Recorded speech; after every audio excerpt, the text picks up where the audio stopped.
In this episode, I'm going to teach you the absolutely weird way that I do keyword research, but it gets results. Most keyword tools want you to pick a keyword and move on, but that's not how to get real results on YouTube. I use a completely different approach. It's something that I stumbled across about 12 years ago, and it's the very strategy that's helped my clients dominate entire categories on YouTube. It's a little bit weird, it's way easier than what you're thinking, and it works. Let's dive right in. Now, to help you understand how I do keyword research, I want you to understand my tree analogy, all right?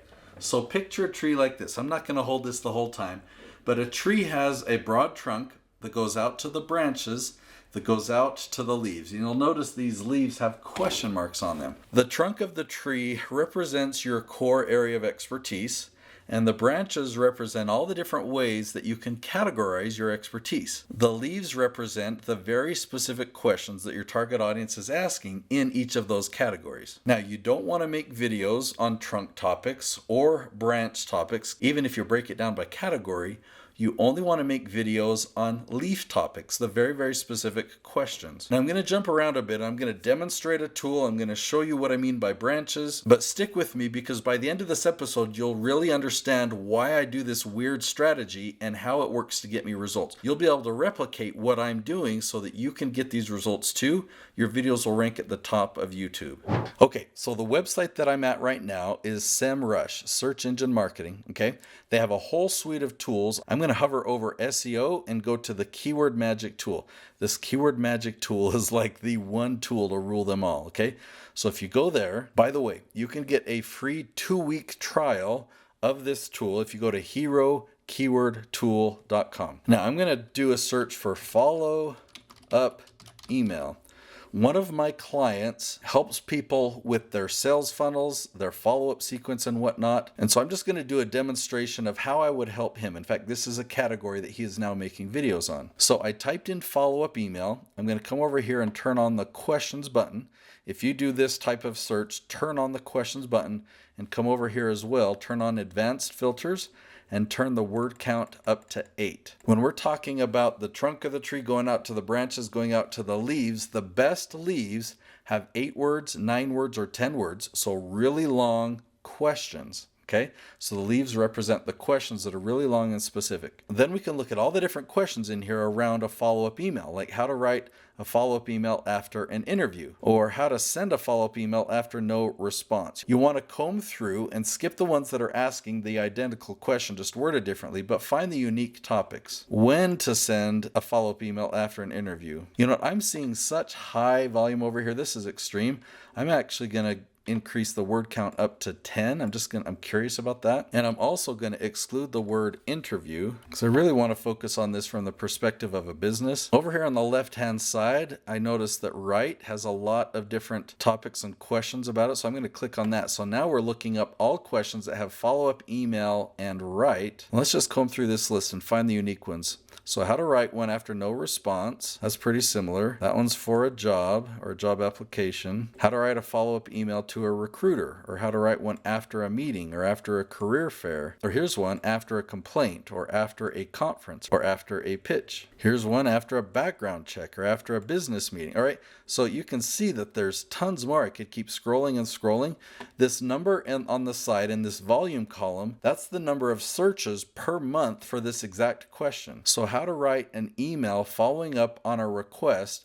People type in that exact wording and spelling 20 times every month on average. This is just gold, and I typically go down to 10. Once you get to 0 in this tool, that means less than 10. So do I need to write a follow-up email after technical? I don't even know what that's asking, but people are typing that in between 1 and 9 searches per month. I typically go down to 10. Now don't dismiss 10 because you think it's a small number. It's actually gold. This is telling you that if you make a video with these specific titles, these are 10-word questions, you put that video on YouTube, guess how long it'll take for that video to rank at the top of YouTube? It should only take a day or so. Okay, so keep this in mind. That's how you do the keyword research. Now I want to talk about how you compare different branches to each other when you're doing keyword research like this. And again, I know I'm jumping around, but this is going to make a lot of sense in a minute. Okay, remember Jay Townsend. He's the one ranking for a lot of the political topics. He helps politicians run a campaign and win an election. There are branches like this: politician or political campaign strategy. A yes means he is ranking at the top of YouTube for all of these. Well, watch when I scroll down. There's a branch that I found, political donate or political contribute. Or let me show you one more, run for president. Okay, so I'll talk about these first two, political donate or political contribute. We found a lot of questions, and there's a clear path for Jay to dominate this branch. But as he looks at this branch, he's like, you know what? This is not my target audience. These aren't people that are running for election or that are needing help running their campaign, or they need help winning an election. Like somebody asking, are donations to political campaigns tax deductible? That's a great topic, but that's not a person that's in Jay's target audience. So what's amazing about this is you can do keyword research, you can type in the words political donate, find all the questions, and then looking at this group of questions, you can ask yourself, who are these people? Is this my target audience?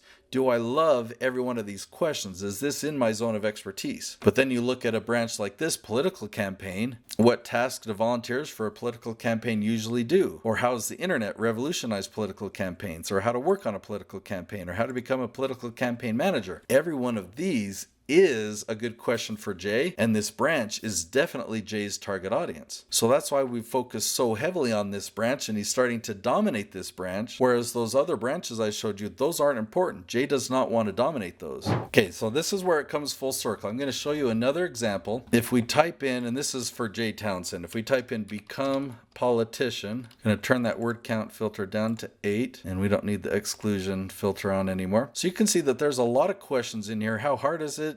Can you become one without a degree? You know, there's some that we would skip, but there's a lot of good questions in here. Now watch what happens. If we go to YouTube, if we type in become politician, look who's ranking at the top. In fact, they're in position 1, Jay's in position 2, he's in position 3, he's in position 4, and somebody else is finally in position 5. So this is what I call dominating YouTube. So now it's your turn. I want you to experiment with the Keyword Magic tool, and you can do this for free for 2 weeks. Go to herokeywordtool.com, and again, when you're in here, you're going to show up, and this is what the home screen looks like, right? There's a lot of stuff, but hover over SEO, and then find the Keyword Magic tool. That's the main tool that I use in all of these. Just go right here to the Keyword Magic tool. So again, to get the 2-week free trial, go to herokeywordtool.com.